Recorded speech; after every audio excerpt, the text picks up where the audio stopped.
Iya, Pak. Iya, Pak.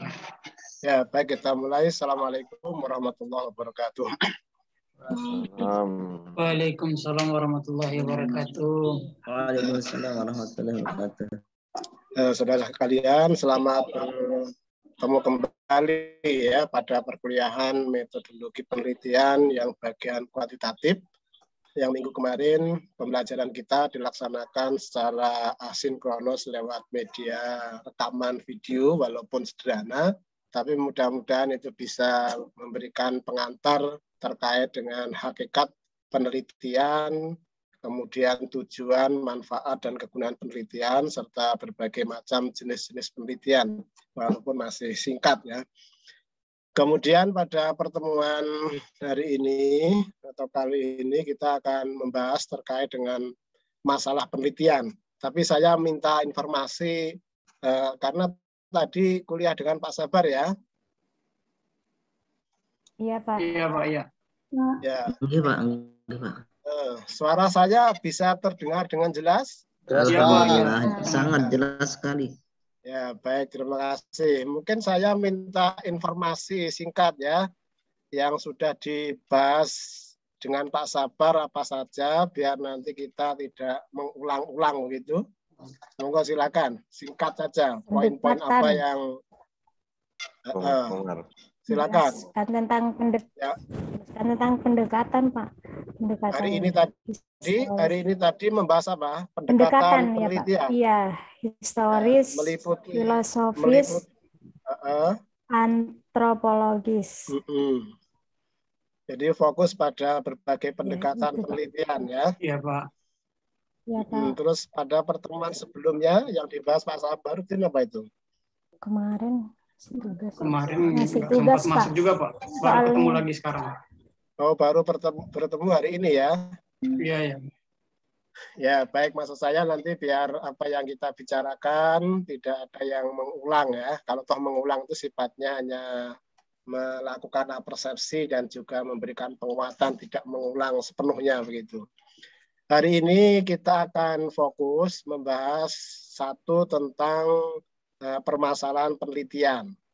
Kemudian nanti yang berikutnya terkait dengan bagaimana kita mencari literatur untuk mendukung kegiatan riset kita, mulai dari penyusunan proposal, kemudian pengembangan instrumen penelitian, sampai nanti sebagai pisau analisis, dan tentu nanti juga sebagai bahan memperkuat penyusunan laporan kita, laporan hasil penelitian, baik itu dalam bentuk laporan umum maupun dalam konteks saudara nanti laporan penelitian tesis.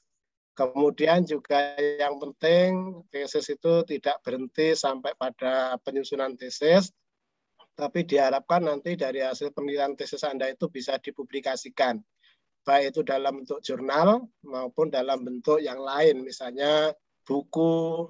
Karena hasil penelitian ini kan bisa juga nanti laporan Anda itu bisa dikemas dalam bentuk penerbitan buku. Dan saya sudah melakukan ya dengan mahasiswa itu ada 3, yang sudah terbit 2, yang 1 masih dalam proses editing. Itu dari tesis mahasiswa, di samping diterbitkan dalam bentuk artikel, itu juga ada sebagian, oh maaf, itu yang terbit sudah ada 3, kemudian yang proses ada 1, mudah-mudahan nanti tidak lama lagi bisa segera terbit. Dan nanti diharapkan saudara juga begitu. Baik, ada satu pertanyaan dari saya. Kita meneliti itu dimulai dari mana itu? Atau pada umumnya, orang meneliti itu dimulai dari mana? Saudara kan mau meneliti toh ini. Dari mana itu mulai penelitian itu?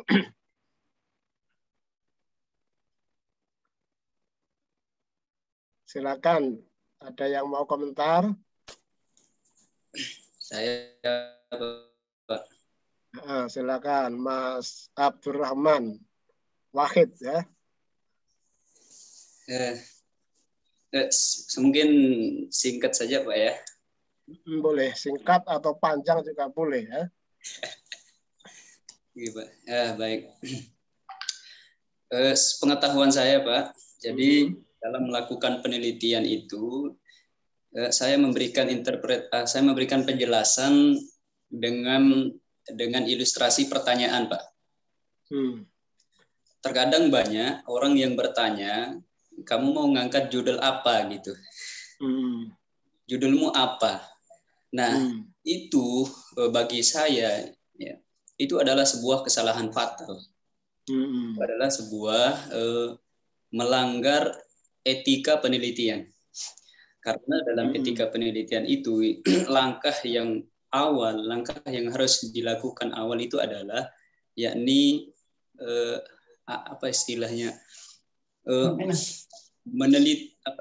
penelitian awal.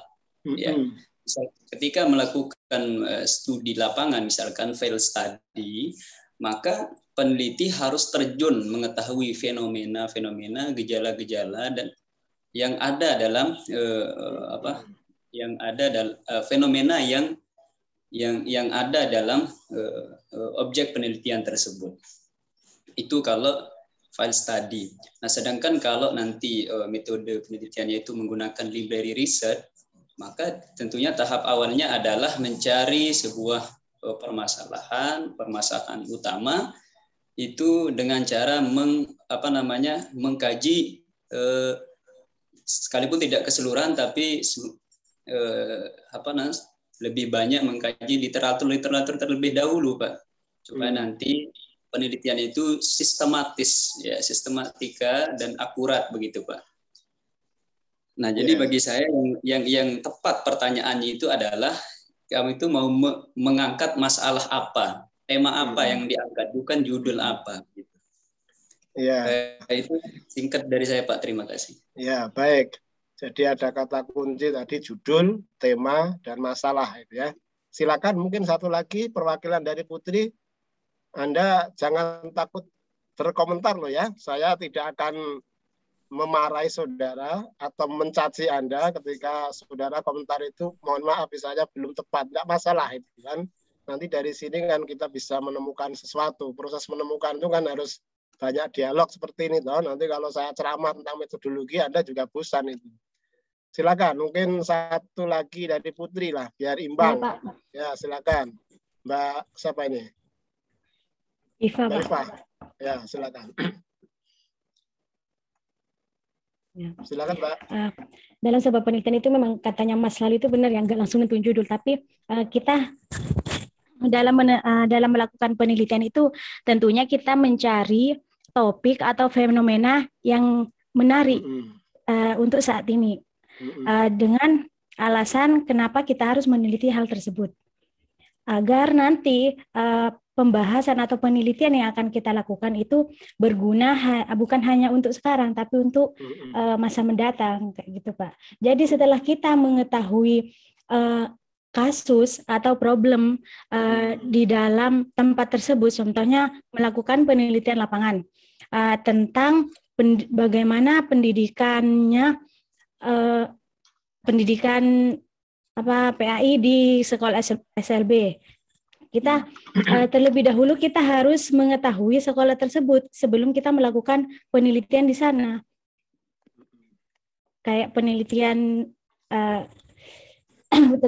pendahuluan kayak gitu tuh, Pak. Nanti setelah itu baru kita melakukan mencari judul yang pas terhadap masalah atau problem fenomena yang menarik yang bisa diangkat sebagai judul.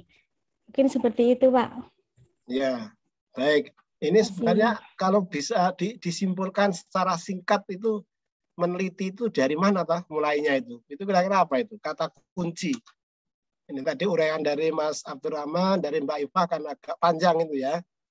Simpelnya kata kunci kita meneliti itu dari mana itu? Kasus. Survei awal. Dari sebuah kasus, Pak. Dari survei. Survei itu kan kegiatan. Dari kasus, maksudnya kasus seperti apa, Mbak? Ya, maksudnya kenapa terjadi hal sedemikian kayak gitu, Pak? Mungkin seperti itu. Ya, baik. Ada yang bisa menangkap kata kuncinya dari yang disampaikan Mas Abdurrahman, Mbak Iva tadi. Kalau tadi survei awal atau studi pendahuluan, itu sebenarnya kegiatan atau proses yang dilakukan oleh peneliti untuk menemukan tadi kata kunci tadi. Nah, kata kunci itu apa itu? Masalah, Pak. Permasalahan, Pak. Harus Permasalahan. permasalahan itu ada. Nah, jadi itu ya kata kuncinya. Namanya meneliti itu harus berangkat dari permasalahan. Jangan sampai nanti saudara itu dari awal itu sudah yang dipikirkan judul tesis saya itu apa. Itu berarti kalau seperti itu meneliti itu berangkat dari judul. Nah, itu langkah yang tidak tepat. Walaupun memang prodi itu meminta saudara nanti tahap pertama itu mengajukan tema atau rencana judul. Tapi sebenarnya yang diminta prodi itu tidak semata-mata judul. Di balik judul itu ada apa gitu. Jangan sampai nanti saudara itu hanya memikirkan judul, sudah ketemu judulnya bagus sekali, tetapi ternyata setelah diterima masalah penelitian saya apa bingung gitu. Nah, karena bingung akhirnya ganti judul. Ganti judul itu nanti memakan waktu panjang itu. Tapi kalau permasalahannya sudah jelas, nanti judul mau dijuduli apapun itu tidak masalah. Yang penting memang judul itu nanti akan menggambarkan permasalahan yang akan Anda teliti. Jadi itu ya. Ini jangan sampai nanti meneliti itu berangkat dari judul. Itu suatu langkah yang kurang tepat. Baik, untuk selanjutnya mengawali diskusi kita, saya akan memaparkan beberapa tulisan yang sudah saya siapkan. Nanti di tengah-tengah saya menyampaikan, Anda bisa komentar, ya, bisa berkomentar, bisa bertanya, menyanggah, dan lain sebagainya. Yang kedua, nanti kita akan langsung praktek. Nah, praktek hari ini, syukur nanti waktunya cukup, akan paling tidak nanti terkait dengan bagaimana cara mengakses berbagai literatur yang akan mendukung, mempertajam permasalahan saudara, dan tentu nanti juga akan menjadi bahan untuk membuat literatur review yang akan mendukung penelitian atau penyusunan proposal saudara. Kemudian yang kedua, praktek untuk mempertajam permasalahan dari tema-tema yang sudah Anda tuliskan di Google Form minggu kemarin. Saya senang itu saudara sebagian besar atau bahkan sudah semua ya, itu sudah menuliskan rencana tema penelitiannya. Tapi sekali lagi, tugas Anda tidak berhenti di situ, nanti harus bisa menjelaskan di balik tema atau di balik rencana judul Anda itu kira-kira apa sih permasalahan yang akan Anda teliti itu. Baik, yang pertama terkait dengan langkah-langkah penelitian secara umum, itu meliputi 3 tahap ya. Ini saya kira Anda sudah sangat maklum karena dulu di S1 paling tidak sudah pernah melakukan riset, baik itu library research maupun field research, penelitian literatur maupun penelitian lapangan. Tahap pertama itu persiapan, yang kedua pelaksanaan, kemudian yang ketiga pelaporan. Nah, untuk tahap persiapan, langkah pertama seperti yang tadi sudah dijelaskan Mas Abdurrahman sama Mbak Iva tadi dan juga saudara yang lain tadi. Pertama dimulai dari menentukan masalah dulu, identifikasi masalah. Ini langkah pertama, langkah awal. Nah, nanti bagaimana cara menentukan masalah? Salah satunya lewat studi pendahuluan atau kalau penelitiannya literatur bisa juga lewat kajian bahan-bahan pustaka. Bahkan penelitian lapangan pun juga bisa nanti diawali dari telah literatur itu. Tapi itu semua sebagai cara, sebagai prosedur untuk ini mengidentifikasi dan nanti memilih masalah yang akan diteliti. Kemudian setelah masalah diidentifikasi dirumuskan secara lebih jelas, lebih operasional sehingga nanti bisa diteliti. Berikutnya kemudian merumuskan tujuan dan kegunaan atau manfaat penelitian, mengadakan studi kepustakaan untuk mempertajam permasalahannya, sekaligus untuk menunjukkan nilai novelty penelitian saudara, dan tentu dari studi pustaka ini akan mendukung penyusunan kerangka teorinya. Kalau nanti penelitiannya itu kuantitatif, dilanjutkan dengan perumusan asumsi dan hipotesis penelitian. Karena untuk penelitian kuantitatif, ya kalau bahasa fikihnya itu wajib ya untuk merumuskan hipotesis penelitian. Kalau kualitatif itu biasanya tidak dimulai dengan perumusan hipotesis. Nanti justru penelitiannya itu akan menghasilkan hipotesis-hipotesis yang akan diverifikasi lebih lanjut. Kemudian berikutnya merumuskan metode penelitian mulai dari jenis pendekatan, gitu ya. Tadi Pak Sabar sudah mendiskusikan tentang berbagai macam pendekatan penelitian, terus kemudian menjelaskan penentuan subjek, populasi sampelnya, kemudian menjelaskan metode dan instrumen pengumpulan data, menjelaskan teknik analisis datanya. Itu di bagian metode, nanti kita diskusikan lebih lanjut. Ini masjid saya ada adzan, terdengar nggak adzannya itu? Terdengar, Pak. Terdengar, Pak, tapi cuman ya nggak jelas. Ya. Kita lanjut ya, walaupun sambil mendengarkan adzan. Langkah yang adalah pelaksanaan, kegiatannya meliputi pengumpulan data, mengolah, menafsirkan data, terus kemudian menyusun draft laporan. Ini langkah pelaksanaan. Nah, dari langkah pelaksanaan, langkah berikutnya adalah penyusunan laporan. Ini kegiatannya seminar hasil penelitian. Kemudian biasanya dari hasil seminar ini ada masukan-masukan, penyempurnaan.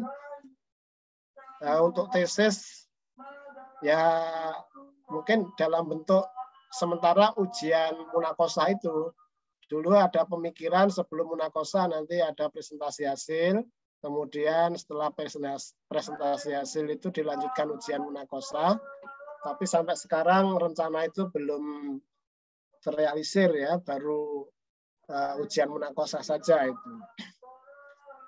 Kemudian setelah laporan itu disempurnakan, dicetak dan didistribusikan. Dan tentu nanti juga ditindaklanjuti seperti yang tadi saya sampaikan dalam bentuk penulisan artikel atau buku monograf itu ya, hasil penelitian. Nah, untuk penelitian kuantitatif sendiri, seperti kemarin sudah saya sampaikan, langkah-langkahnya memang sedikit berbeda dengan penelitian kualitatif. Penelitian kuantitatif ini sifatnya sudah detail, rencana rancangan dari awal. Berbeda dengan penelitian kualitatif. Kalau kualitatif, proposal itu masih garis besar umum, tidak masalah itu. Tapi kalau dalam penelitian kuantitatif, proposal penelitian itu harus betul-betul rigid dan sudah fix ya, karena nanti proses berikutnya itu sangat tergantung dengan rancangannya. Misalnya penentuan populasi sampelnya, penentuan instrumennya, variabel penelitiannya, itu harus betul-betul sudah fix dari awal. Maka biasanya kalau mahasiswa melakukan penelitian kuantitatif, proses bimbingan proposalnya itu relatif lebih lama. Tapi nanti di bagian akhir penyusunan laporan dan proses penelitiannya itu relatif lebih cepat. Kalau penelitiannya kualitatif, proposalnya cepat, tapi proses penelitiannya relatif lama, proses penyusunan laporannya pun juga lama. Jadi semua ada plus dan minusnya. Ibaratnya kalau penelitian kuantitatif itu proposal jadi itu sudah katakanlah 50-60% itu penelitian selesai. Tapi kalau penelitian kualitatif itu proposal itu baru sekitar 10-15% saja. Nah, selebihnya nanti proses lebih lanjut itu. Ya mudah-mudahan saudara yang kemarin sudah menyampaikan rencana penelitiannya kualitatif kuantitatif itu bukan karena menghindari statistik ya, tetapi karena memang masalah yang akan diteliti itu lebih tepat diteliti dengan menggunakan jenis penelitian kualitatif dan sebaliknya. Baik, sekarang kita fokus ke proses penelitian kuantitatif, dimulai dari penentuan atau identifikasi masalah, kemudian merumuskan masalah, kemudian setelah itu membuat kajian teori telah hasil penelitian terdahulu. Ini sebagai dasar nanti untuk merumuskan hipotesis penelitian, sekaligus untuk dasar dalam mengembangkan, memilih pengumpulan data, teknik pengumpulan data, dan mengembangkan instrumennya. Karena instrumen ini kan merupakan breakdown lebih lanjut dari kerangka teori yang sudah disusun. Maka sekali lagi, proses-proses ini dalam konteks penelitian kuantitatif itu harus betul-betul sudah fix dari awal. Tidak boleh banyak perubahan di proses. Nah, kemudian tahap berikutnya penentuan populasi sampel. Peneliti nanti harus menjelaskan secara detail karakteristik populasinya itu seperti apa, jumlahnya berapa, karena itu akan berpengaruh terhadap penentuan teknik samplingnya, termasuk jumlah sampelnya. Kalau kualitatif, ini sifatnya nanti tentatif itu ya, bisa berkembang selama proses penelitian. Tapi kalau kuantitatif tidak bisa seperti itu. Terus kemudian penyusunan instrumen penelitian. Tahap berikutnya peneliti harus melakukan analisis kualitas instrumen dengan menguji cobakan. Paling tidak nanti harus ada analisis validitas dan reliabilitas. Ini wajib untuk konteks penelitian kuantitatif. Kualitatif tentu juga ada, tapi dengan metode yang berbeda. Kemudian tahap berikutnya adalah proses pengumpulan data, kemudian analisis data. Karena kuantitatif, maka analisisnya pakai statistik, nanti tergantung jenis variabel yang akan diteliti, jumlahnya, kemudian karakteristik datanya. Apakah datanya ordinal, interval, atau data diskrit, kontinu, dan seterusnya. Terus kemudian tahap berikutnya penyusunan kesimpulan dan merumuskan saran atau rekomendasi. Ini tahapan untuk penelitian kuantitatif ya. Sekarang kita masuk tahap pertama, yaitu merumuskan masalah penelitian. Ini harus dibedakan antara permasalahan penelitian dengan rumusan masalah. Apa itu bedanya? Permasalahan penelitian atau masalah penelitian dengan rumusan masalah itu bedanya apa? Ini saya stop dulu ya. Nah, apa bedanya antara rumusan masalah dengan masalah penelitian?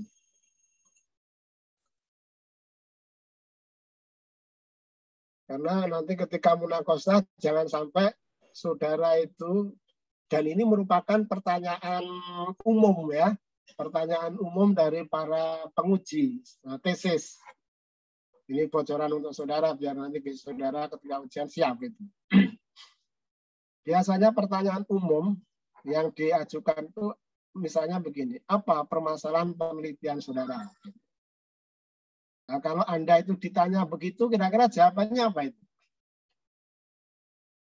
Kalau saudara misalnya ujian munakosah tesis Anda, ditanya apa sih permasalahan penelitian Anda atau apa problem penelitian Anda ini?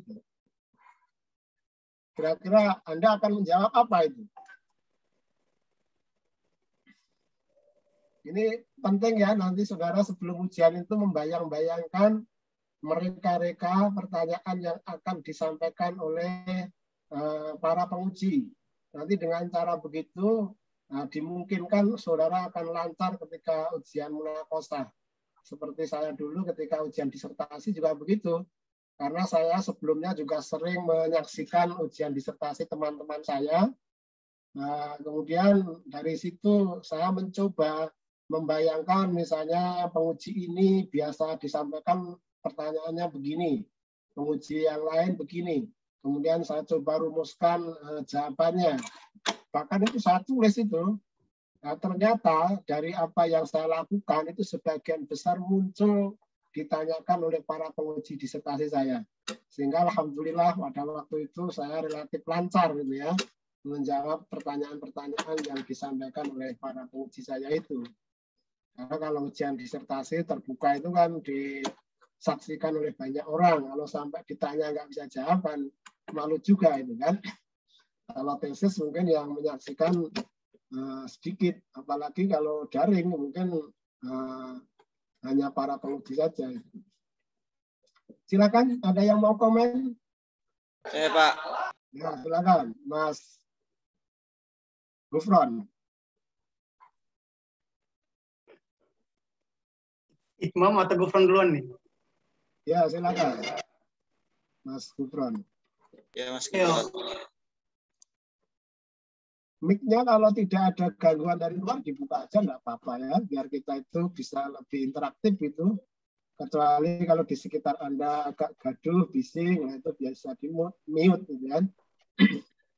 Tapi kalau nggak ada, buka aja biar kita lebih enak, lebih interaktif dalam diskusi kita. Silakan Mas. Baik, terima kasih Pak. Kalau menurut saya terkait dengan apa itu rumusan masalah dengan permasalahan. Kalau permasalahan itu terkait dengan tema yang akan diangkat atau judul yang mau dibahas itu apa. Dan rumusan masalah itu terkait dengan pertanyaan-pertanyaan yang caranya itu dengan menggunakan pengumpulan data untuk menjawab rumusan masalah yang akan dijelaskan secara keseluruhan terkait dengan tema ataupun judul yang mau dibahas. Itu sih Pak. Iya, ya boleh. Jadi kalau permasalahan itu berkaitan dengan tema penelitian, gitu ya. Kalau rumusan masalah itu berkaitan dengan pertanyaan penelitian, walaupun tidak sepenuhnya sama, itu kan. Tapi paling tidak itu bisa digambarkan seperti itulah. Baik, mungkin ada lagi, satu lagi. Saya Pak. Ya, silakan, Mas Wildan. Untuk permasalahan penelitian, kalau saya mengartikan itu adalah latar belakang dari pengangkatan tema tersebut. Dan untuk rumusan masalah itu adalah fokus pembahasan mungkin Pak, yang akan dibahas dalam tesis tersebut. Mungkin itu saja Pak. Ya, baik. Saya kira dalam konteks penelitian kualitatif itu tadi juga boleh itu ya. Kalau rumusan masalah itu berkaitan dengan fokus yang akan diteliti. Kalau tadi bahasa Mas Gufron tadi pertanyaan-pertanyaan yang diajukan oleh peneliti berkaitan dengan masalah penelitiannya. Masalah penelitian itu latar belakang masalah gitu ya Mas Wildan ya? Ya Pak. Ya baik. Nah sekarang ini saya tampilkan dulu paparan PPT ini. Ini kita berangkat dari masalah dulu, masalah atau masalah penelitian. Kalau permasalahan itu secara operasional bisa diartikan adanya kesenjangan, gap antara yang seharusnya, yang ideal, yang menjadi harapan atau dasain dengan realitas yang ada atau dasolennya. Jadi ada gap antara yang diharapkan dengan yang terjadi. Kita mengharapkan 10, yang terjadi 4. Itu namanya masalah, itu kan. Jadi ketika ditanya apa masalah penelitian Anda itu, ya itu tadi Anda menjelaskan adanya gap antara sesuatu yang diharapkan dengan yang terjadi berkaitan dengan tema yang kita ajukan. Misalnya nanti Anda mau meneliti tentang kompetensi pedagogis guru. Itu idealnya guru PA itu kompetensi pedagogisnya dikaitkan dengan pembelajaran abad 21 seperti apa. Kemudian pada dataran realitas, kenyataannya, dasolennya itu seperti apa. Nah, adanya gap itulah yang disebut dengan masalah penelitian.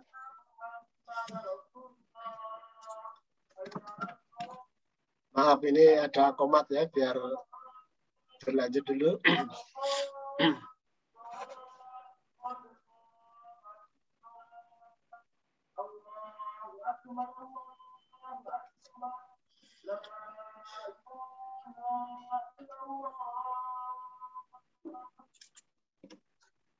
Nah, dari sini Anda nanti harus mulai membayangkan di balik judul atau tema yang sudah Anda ajukan, baik yang akan diteliti secara kuantitatif maupun kualitatif, itu harus sudah mulai membayangkan ada enggak gap antara yang diharapkan, ada enggak gap antara yang idealnya, yang seharusnya, dengan yang terjadi dengan realitasnya. Kalau tidak ada, berarti judul Anda nanti tidak layak untuk diteliti. Baik, kita lihat lebih lanjut ya. Kategori masalah penelitian itu ada 3. Yang pertama adalah ada kesenjangan antara cita dan fakta atau antara yang ideal dengan yang terjadi. Misalnya Islam mengajarkan kebersihan. Bersih itu adalah sebagian dari iman. Tapi ternyata faktanya banyak lembaga pendidikan yang justru kurang memperhatikan aspek tersebut. Buktinya apa? Faktanya apa? Di lapangan kita temukan masjid-masjid, kamar kecilnya itu jorok gitu kan. Atau ruang utamanya juga jarang disapu, sehingga kita mau sholat aja rasanya nggak nyaman misalnya. Atau lembaga pendidikan di madrasah-madrasah itu lingkungannya juga nggak bersih. Kemudian apalagi melihat kamar mandi, kamar kecilnya, jorok, nggak pernah dibersihkan gitu kan. Banyak kotoran-kotoran, orang masuk merasa jijik. Ini berarti ada masalah. Masalah yang seperti ini yang sifatnya itu negatif. Yang kedua, permasalahan penelitian itu adalah sesuatu yang unik, yang menyebal dari yang mainstream yang ada. Contoh Islam itu rahmatan lil alamin. Tetapi ada lembaga pendidikan tertentu yang mengajarkan radikalisme. Kemudian yang mainstream itu adalah bahwa setelah Nabi Muhammad itu tidak ada lagi Nabi, tapi ada orang-orang yang mendeklarasikan diri sebagai Nabi. Nah, misalnya begitu. Itu berarti sesuatu yang menyebal dari yang mainstream. Nah, nanti Anda boleh mengidentifikasi kategori masalah Anda itu masuk yang mana gitu. Nah, yang ketiga, masalah itu adalah sesuatu yang luar biasa. Luar biasa ini dalam arti baiknya, prestasinya, kelebihannya. Dan apabila ini diteliti akan mengandung banyak keutamaan, manfaat. Baik itu untuk kepentingan praktis maupun pengembangan pengetahuan. Misalnya apa itu? Di suatu lembaga pendidikan tertentu, itu dalam waktu singkat mampu mengajarkan kemampuan anak baca tulis Al-Quran dengan baik. Baik itu dari segi membaca, menulis, terus bahkan mungkin juga tahfidzul Qur'annya itu kan. Yang itu jarang terjadi di lembaga pendidikan yang lain. Misalnya anak untuk menghafalkan 30 juz di lembaga yang lain dengan kemampuan anak yang relatif sama butuh waktu 3 tahun. Tapi lembaga pendidikan tertentu mampu mengantarkan hanya misalnya setengah tahun, hafal 30 juz misalnya ya. Dan prestasi itu tidak hanya dicapai oleh 1-2 orang anak, tapi oleh banyak siswa. Ini adalah sesuatu yang luar biasa, ini layak untuk diteliti. Nah, ini juga masuk kategori permasalahan penelitian. Kalau Bu Suarsi Miarikunto itu mengkategorisasikan ada masalah yang bersifat negatif, ada yang bersifat positif. Nah, yang nomor 1, nomor 2 tadi cenderung masalah itu sifatnya negatif, antara yang diharapkan tidak sesuai dengan yang terjadi. Yang kedua, kategori masalah itu bersifat positif, atau istilah lainnya itu sebenarnya merupakan sebuah potensi, dan ini juga bisa diangkat sebagai permasalahan penelitian. Nah, biasanya ini mahasiswa ketika masalahnya positif, ini bingung ditanya permasalahan penelitian Anda itu apa gitu. Karena dari awal itu persepsi masalah itu ya adanya gap antara yang seharusnya dengan yang terjadi. Nah, ini kan tidak begitu, ini yang kategori yang kedua ini yang positif itu. Nah, nanti ketika permasalahan Anda kebetulan masuk kategori yang kedua ini, maka nanti Anda menjelaskan keunikan-keunikan, keunggulan-keunggulan dari objek yang Anda teliti itu, subjek yang Anda teliti itu. Misalnya seperti tadi saya sampaikan, bagaimana pengembangan metode pembelajaran Quran di lembaga pendidikan tertentu yang dalam waktu relatif singkat itu mampu mengantarkan peserta didiknya itu bisa menguasai kemampuan baca dan menghafal atau bahkan juga menulis Quran dengan baik. Baik. Berikutnya, atau sampai di sini mungkin ada komentar dulu Silakan, ada pertanyaan? Kira-kira dari tema-tema yang Anda ajukan, kira-kira Anda boleh cerita ini ya, sekaligus nanti untuk mempertajam permasalahan Anda masuk kategori yang mana itu? Yang nomor 1, nomor 2, nomor 3, atau tidak masuk sama sekali gitu. Silakan. Kalau tidak masuk berarti tidak boleh dilanjutkan, artinya nggak layak untuk diteliti, gitu kan? Silakan. Ada komentar atau pertanyaan sebelum dilanjutkan?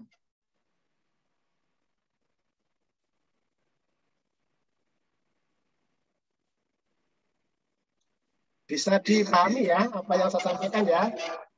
Insya Allah. Nah, insya Allah. Sekarang silakan. Anda masih ingat nggak tema-tema yang Anda ajukan kemarin? Masing-masing. Bapak. Hah? Masih ingat, Bapak. Ah, masih ingat. Ya, kalau masih ingat silakan, Mbak. Kira-kira punya Anda masuk kategori yang mana itu? Yang masalah yang positif atau yang negatif?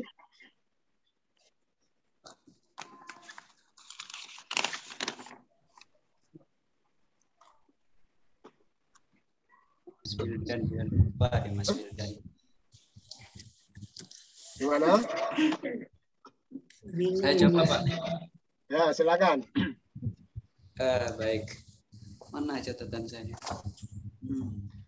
Ingat-ingat aja. Ya, pokoknya masalah Anda itu jangan sampai ketinggalan ya di apa istilahnya? Disanding terus itu. Baik, kalau saya lebih kepada yang negatif, Pak, yakni kesenjangan antara desain dengan desolan yang tadi. Coba saya tayangkan ya sebentar Mas Wilda, Mas Abdurrahman ya. Iya.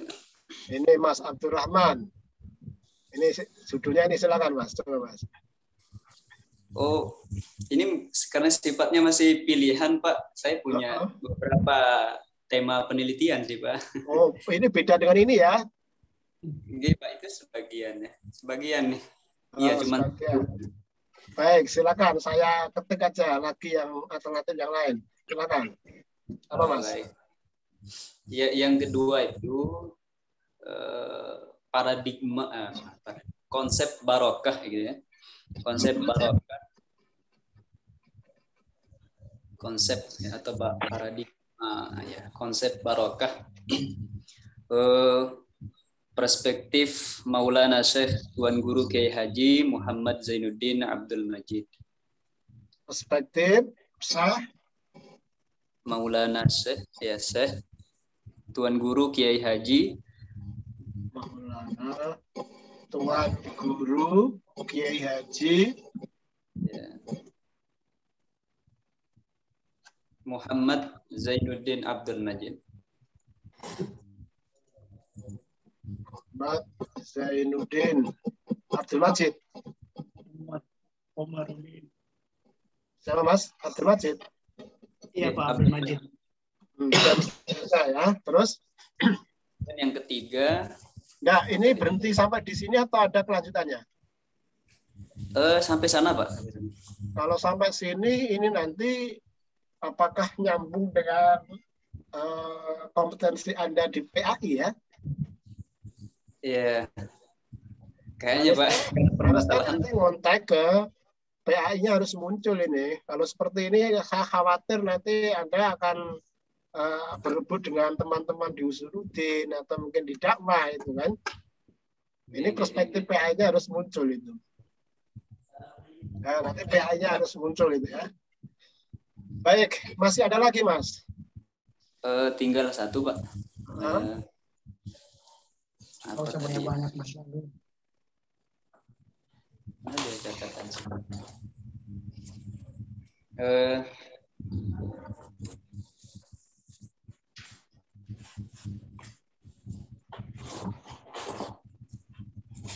Mungkin ke apa ya?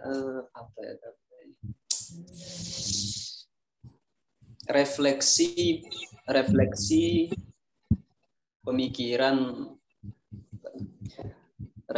pemikiran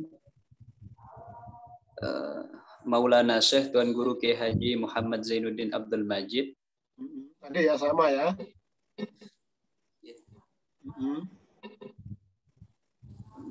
Dalam menghadapi tantangan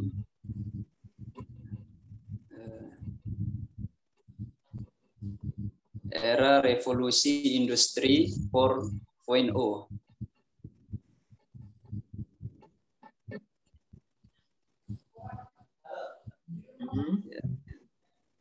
Apa ya? Masuknya di mana ya? Masuknya pendidikan agama Islam ya?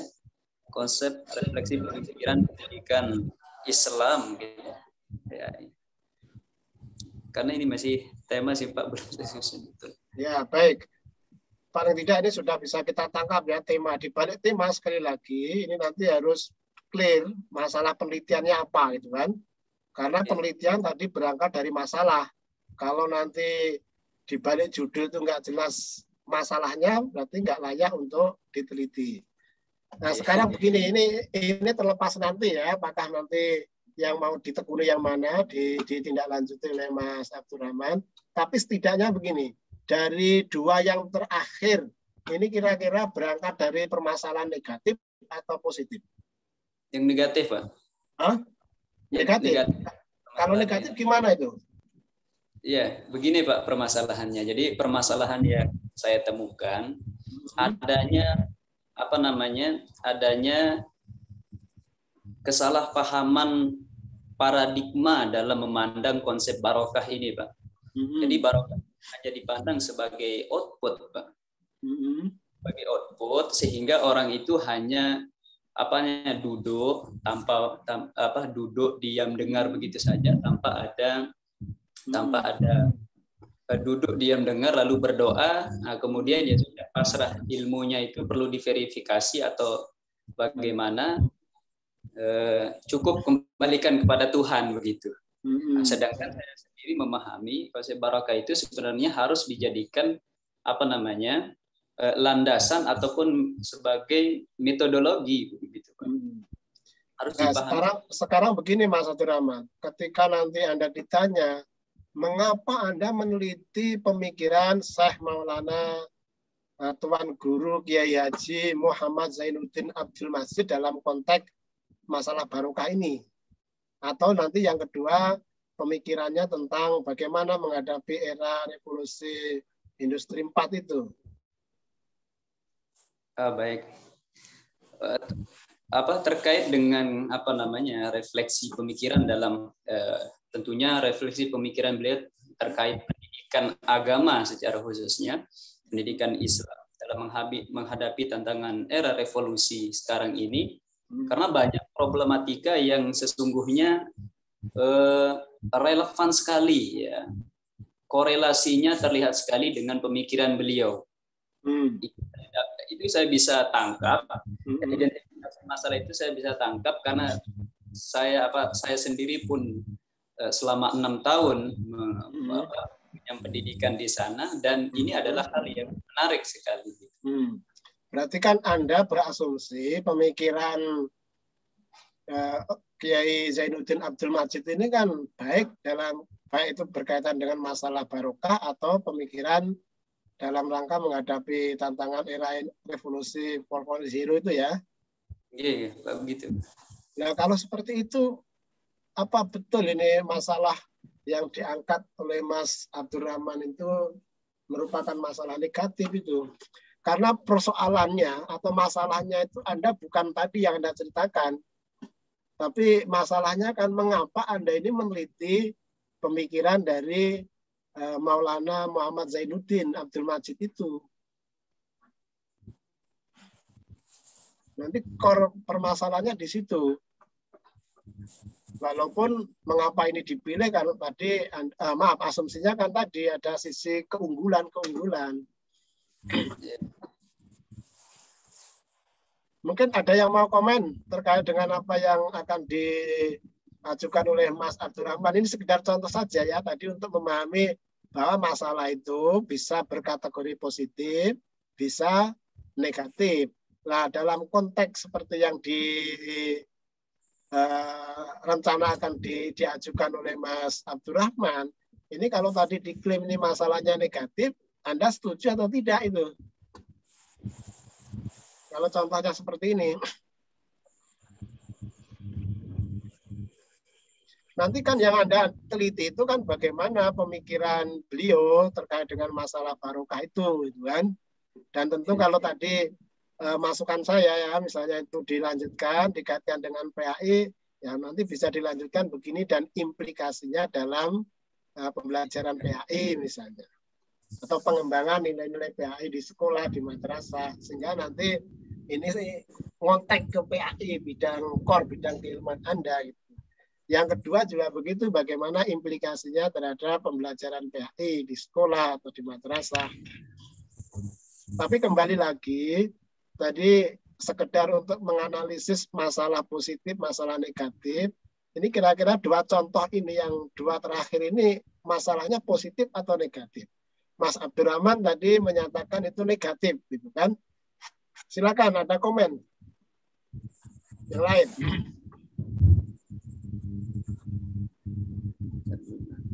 Positif mungkin Pak. Soalnya di situ kan cara atau untuk menghadapi tantangan di era revolusi, maksudnya agar mengetahui caranya itu gimana. Mungkin maksudnya kayak gitu ya. Ya kembali ke sini tadi loh, ini kategori permasalahan tadi ya yang saya sampaikan tadi. Ada 3 tadi, negatif. Kalau ada yang diharapkan tidak sesuai dengan yang terjadi. Nah, kira-kira pemikiran apa istilahnya, Tuan Guru Kiai Haji sama tadi Zainuddin tadi itu negatif atau positif pemikirannya?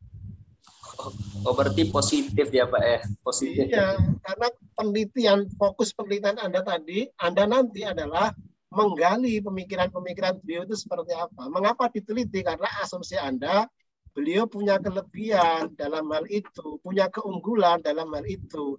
Dan itu layak diteliti untuk diterapkan, dikembangkan dalam praktek pembelajaran PAI di sekolah ataupun di madrasah.